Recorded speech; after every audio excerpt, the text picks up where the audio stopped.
conseil de la NASA, représentant. Venez donc, bienvenue. Merci. Oui. My French is not good enough to Dis-moi. give this speech in French, so I will speak in English, but I'm sure that you will understand. So, today I will speak about a different way to study what's outside the Earth atmosphere. So, the first celestial body that we have is our natural satellite, the Moon. And I will talk about this technique that we are using in Terre, where there is the Italian Space Geodesy Center, to study the Moon, but also to study, as we will see, something very fundamental and something related to the Einstein theory of gravity. So let's start from the Apollo 11 mission. I think that most of you are very familiar with this fantastic enterprise who allowed mankind to step foot on the Moon for the first time. But maybe not all of you knows that after leaving, the American astronaut left several scientific instruments, and one of them is actually still working today. And it's this object here that after 50 years is still getting us useful information. And it is a panel of retroreflectors very similar to those that you have on your bicycle, let's say. And these are just 3 mirrors arranged as a corner cube.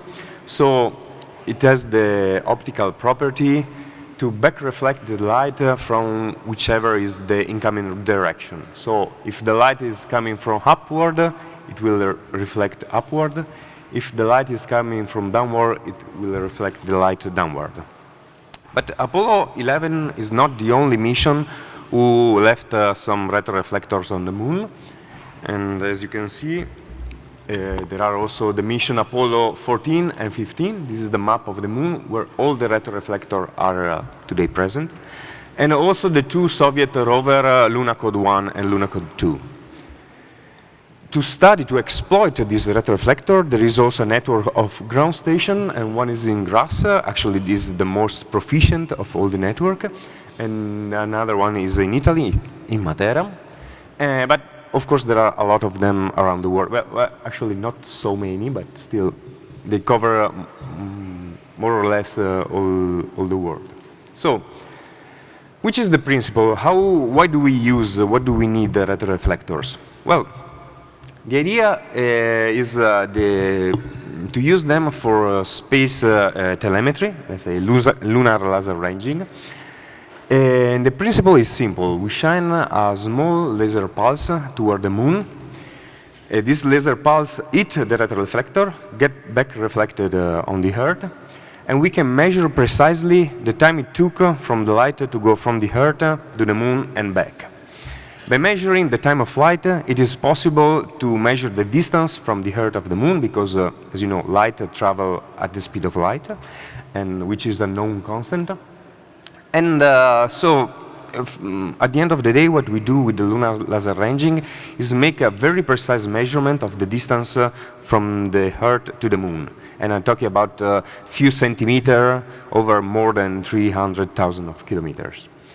But why is it so difficult to do that? Why there are so few stations that can actually do lunar laser ranging?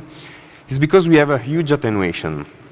In fact, if you are sending something like 10 to the 17 photon for each light pulse, is one with the 17 zero afterward, we only get 0.01 photon per pulse. So we lose most of them, actually.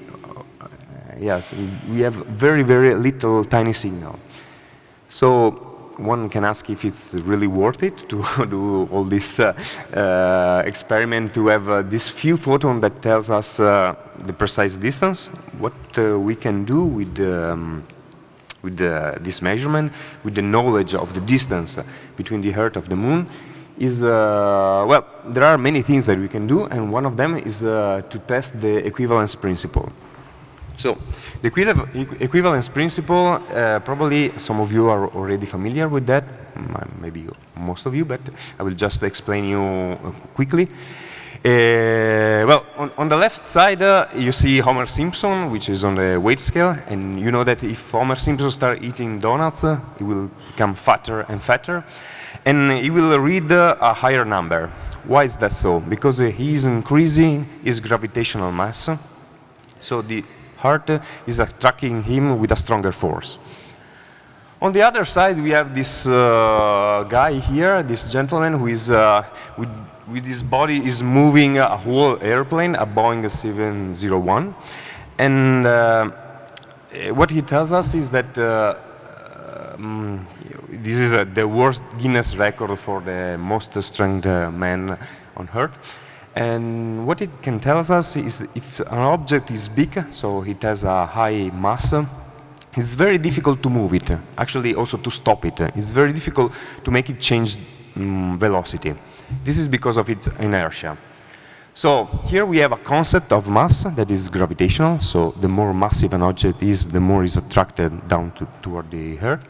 And here we have another concept of mass, the inertia. Now, it turns out that these two masses actually have the same value, and this equivalence principle is at the basis of the, well, several theories of gravity, but the most important is Einstein's general relativity. And how can we test this equivalent principle? How can we test this fact that the two masses are actually the same, have the same experimental value? Well, one idea is the free fall of object. So we take two objects, one very heavy, like a hammer, and one very light, like as a feather, and we'll drop them. So what happens is that the hammer, which has a higher mass, has a higher gravitational mass, so it will experience a stronger force. So it will be pulled with a stronger force down to the Earth. But it will also have a higher inertial mass, as this gentleman here can tell us. So it will try to not to change the velocity, let's say. It will try to obstacle its movement. If these two masses are equal, and the same happens for the feather, which is lighter, so it has a lighter force, but also a lighter inertia. But if the two masses are the same, then the two objects will fall with the same acceleration. This experiment has been done on the Moon and in the Apollo 7. Well, it has been repeated several times, but one time also on the Moon by the Apollo 17 mission, and I will show you the experiment.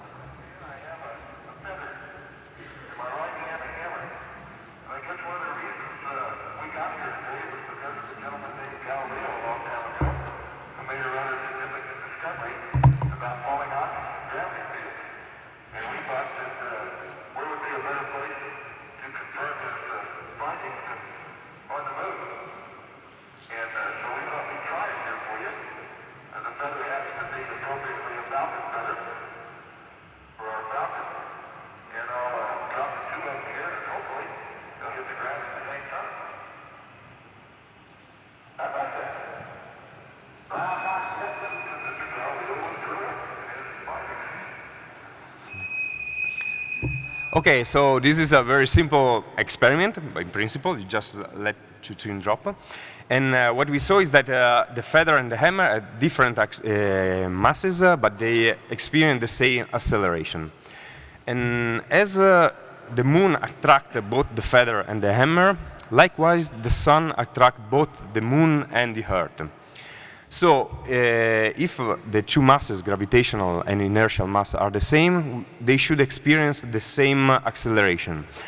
So with lunar laser ranging, it is possible to monitor very precisely the orbit of these two objects, celestial body, the Earth and the Moon, and to actually establish a bound on the difference between the inertial and gravitational mass. And we can measure very precisely that these two masses are equal, down to 10 to the minus 13 level, which is quite good.